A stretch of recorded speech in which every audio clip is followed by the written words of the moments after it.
बालाघाट जिले के भीतर गौ तस्करी बहुत ज़्यादा मात्रा में होती है। जब जब पुलिस कार्रवाई करती है, गौ तस्कर पकड़े जाते हैं तो इस बात का खुलासा होता है, लेकिन कई बार पुलिस को तक जानकारी नहीं मिलती और गौ की तस्करी हो जाती है। इस बात से इनकार नहीं किया जा सकता। ऐसा ही एक वाकया 9 मई 2026 की रात को दिखाई दिया, जब लालबर्रा थाना अंतर्गत आमाटोला के पास में बड़ी मात्रा में गौ तस्करी होने की जानकारी मिली।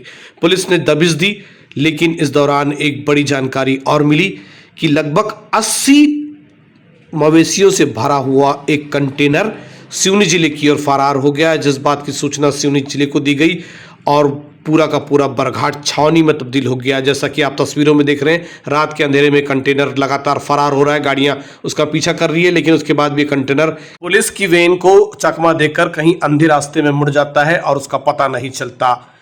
इस दौरान लालबर्रा पुलिस के द्वारा 6 पिकअप वाहनों को जब्त किया जाता है, जिसके भीतर से 21 मवेशियों को क्रूरतापूर्व भरा हुआ था, उसे जब्त किया जाता है और आसपास बंधे हुए कुल 48 मवेशियों को सुरक्षित बचा लिया जाता है। लेकिन ये जो कंटेनर फरार हो रहा है, इसके अंदर 80 मवेशियों के होने की जानकारी मिलती है।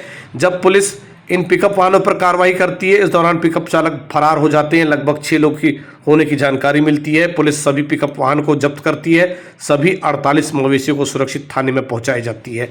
तो आपको बता दें, सूत्र बताते हैं कि ये पूरे मवेशी रजेगांव के रास्ते महाराष्ट्र की ओर जा रहे थे।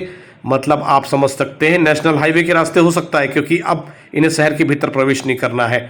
मतलब साफ है कि पुलिस को नेशनल हाईवे पर भी गश्ती बढ़ाने की ज़रूरत है, लेकिन हर वाहन को रोक कर देखना यह भी बहुत संभव नहीं है।